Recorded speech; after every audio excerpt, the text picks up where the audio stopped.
better opponent than we have. And you know, this week they asked me fight with 5 different guys. I say I'm tired about this. If you can bring King Kong and he can make 155, let's go. I come here for make history, you know. And we're live. Good morning, ladies and gentlemen. Let's get the day started off on a high note. Well, it's not really a high note. It's an opportunity for the UFC. Um, I was thinking for Cain Velasquez return fight. He proposes this to the UFC, right? Now, hear me out.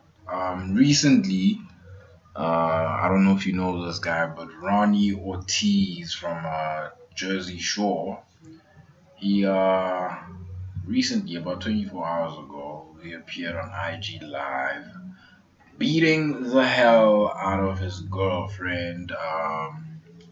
Totally uncalled for. Scenarios like that should never happen.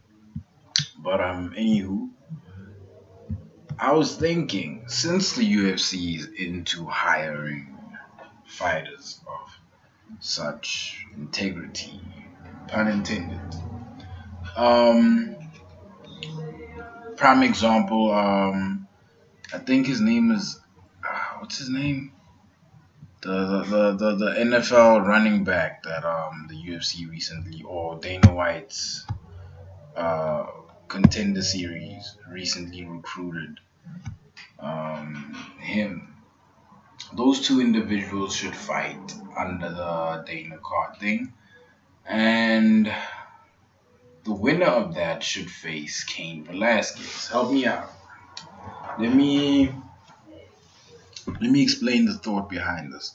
This cannot bode well for the general public, especially the female public, and female fighters, not only fighters, but the female fans of the UFC. Now, you may say that that's a very small demographic, but I feel as though that demographic will grow exponentially as long as female participation in MMA keeps growing. It's bound to happen.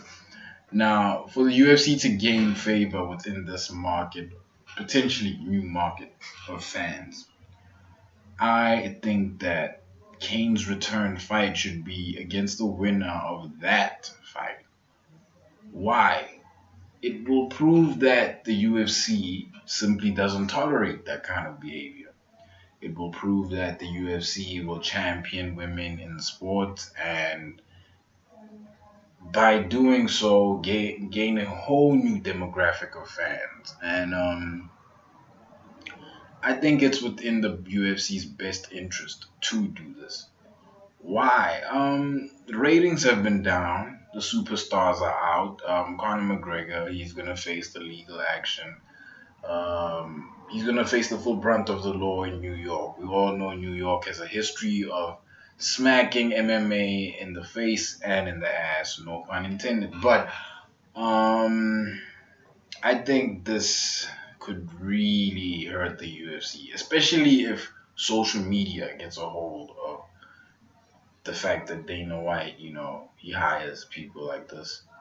And I think this could save Dana White in a way that, in a, in a small way, it could really help the UFC, if they just did this, and promoted it, like really promoted it. Like that fight happens under the Habib Conor fight in Russia, you know. I think that would be very, very, very good for the UFC. But just another idea for Kane and his return fight. I'm a huge Kane Velasquez fan. I think Kane, DC, Stipe, Kane, DC, Stipe, Chris Cyborg, and Mighty Mouse. I'm a huge fan of. I actually like Justin Gaethje's fights. I'm a huge fan of Justin Gaethje. I just don't like the fact that he takes so much damage, but that's another conversation for another day. Hit me up on the comments below. Like, comment, subscribe, and I am out.